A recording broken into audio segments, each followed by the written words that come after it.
Satu hal yang bikin ibu-ibu malas untuk konten itu adalah gimana sih cara ngerekam videonya. Minta tolong suami, tapi kayaknya suami itu bukan Instagram husband yang jago mengoperasikan kamera.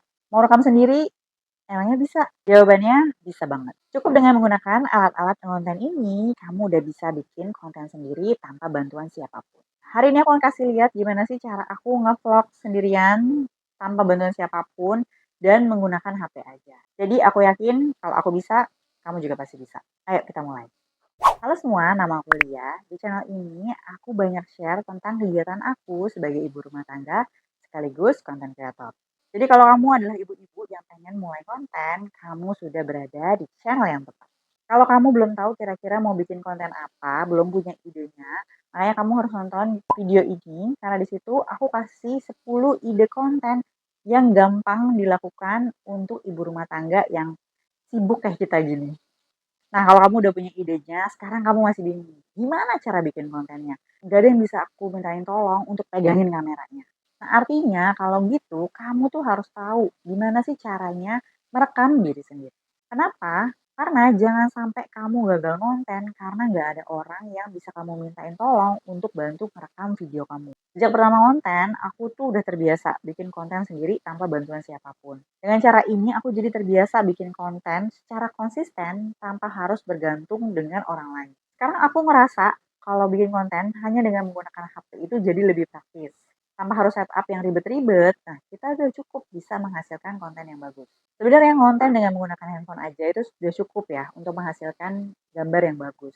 Cuman aku ngerasa ada perlu tambahan-tambahan lain, peralatan lain yang sebenarnya bisa bantu kamu untuk bikin ngevlog sendiri jadi jauh lebih mudah. Makanya abis ini aku pengen kasih tahu beberapa alat yang ngebantu aku untuk bisa ngevlog atau bikin konten dengan menggunakan handphone jadi jauh lebih mudah hanya dengan diri sendiri aja. Yang pertama adalah yang pastinya smartphone. Ya iyalah kalau nggak kita mau bikin video dari mana gitu ya. Smartphone ini adalah benda yang paling penting kalau kamu pengen konten secara praktis. Apalagi smartphone zaman sekarang itu kualitas gambarnya udah nggak kalah bagus dari kamera-kamera yang dulu biasanya aku pakai buat konten. Jadi pakai smartphone sekarang aja tuh udah cukup. Terus pakai smartphone juga menurut aku tuh udah lebih simpel ya. Apalagi kalau misalnya kita mau ngevlog di luar. Karena nggak perlu bawa kamera lagi, cukup bawa smartphone aja yang memang udah sehari-hari pasti akan kita bawa kan. Dengan menggunakan smartphone itu aja kita udah bisa merekam momen atau kegiatan kita di luar sana tanpa harus bawa banyak barang. Biasanya untuk kualitas hasil gambar yang lebih bagus, aku suka pakai kamera belakang di smartphone. Tapi kekurangannya adalah kita jadi tidak bisa memonitor layar secara langsung. Jadi mungkin aja kita bisa nggak masuk in frame atau kepotong atau ya blur gitu. Triknya, nah ini kamu bisa terbantu dengan salah satu alat yang nanti abis ini aku akan kasih tahu gimana caranya supaya ya tadi masalah-masalah tadi itu terhindari. Tapi sebelum itu aku mau kasih tahu juga kalau misalnya kalian tadi nggak mau pakai kamera belakang, kamu sebenarnya bisa pakai kamera depan atau selfie mode. Tentunya dengan selfie mode kita jadi bisa ngerekam diri kita sendiri dan kita bisa memantau, memonitor, oh wajah kita udah masuk nih gitu ya di dalam kamera. Cuman tips dari aku, pastikan arah mata kalian ini jangan ke sini. Nih, ini aku lagi ngelihat wajah aku di layar yang aku sedang gunakan pakai mirror mode. Jangan. Jadi pastikan kamu tuh jangan lihat itu, tapi kamu lihat ke arah kamera, kamera depan kamu. Supaya ini nanti kalau misalnya hasilnya gitu gambarnya nanti nanti penonton akan ngelihatnya itu mata kamu gitu secara langsung, bukan kayak kamu lagi ngaca gitu ya. Pastikan jangan sampai lupa kalau kamu lagi pakai selfie mode. Alat kedua adalah tripod. Ini adalah alat pertama yang aku gunakan untuk membantu aku supaya bisa merekam dengan menggunakan kamera belakang. Dengan bantuan tripod kita bisa menempatkan HP supaya kita bisa memposisikan kita untuk selalu masuk dalam frame. Saat ini aku lagi pakai dua tripod. Yang pertama TNW L16 dan juga tripod mini Ulanzi. Tripod TNW L16 ini biasanya aku gunakan untuk merekam kalau misalnya aku butuh yang full body gitu rekamannya.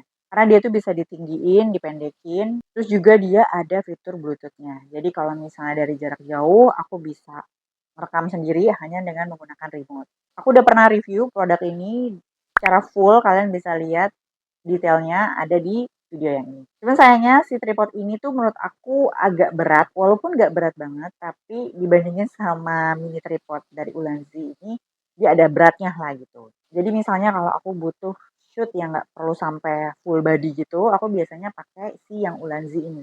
Bodinya kecil tapi udah pas banget kalau dibawa-bawa untuk nge-vlog. Alat selanjutnya ini yang membantu juga untuk supaya aku bisa monitor aku tuh kira-kira wajahnya udah masuk belum ya di dalam layar saat aku menggunakan kamera belakang. Ini namanya mirror clip. Jadi bentuknya sebenarnya cuman kayak kaca cembung gitu, tapi dia ada penjepitnya. Nanti dijepit aja di handphone di belakang.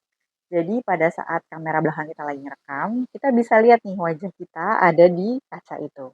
Walaupun sebenarnya ini tuh kayak simple banget dan juga kayak mudah banget. Bendanya pun juga harganya nggak mahal, tapi ini udah cukup membantu untuk aku yang pengen hasil kualitas gambarnya tuh bagus, makanya menggunakan kamera belakang.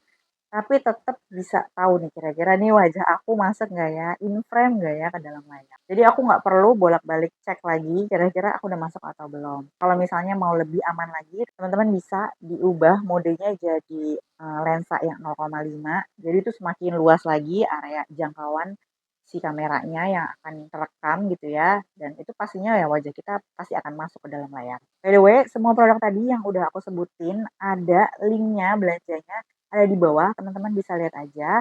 Nah, di situ kalian bisa belanja langsung, itu kamu akan nanti di-refer ke Shopee. Jadi nggak usah khawatir, ini nanti aku belanjanya kemana? Nggak usah khawatir, ini akan langsung ke Shopee dan aku yakin teman-teman udah banyak yang belanja di Shopee. Nah, terus juga nggak usah khawatir kalau diklik tuh langsung kayak, langsung ke belanja, gitu. Enggak. Jadi cuman kamu akan di-refer ke Shopee, nanti ke Shopee-nya kamu, nanti kamu akan ngelihat si produk-produknya. Nah, nanti di situ kamu tinggal putusin, kamu tambahin ke keranjang apa enggak. Nanti kalau udah oke, nanti tinggal ya bayar aja.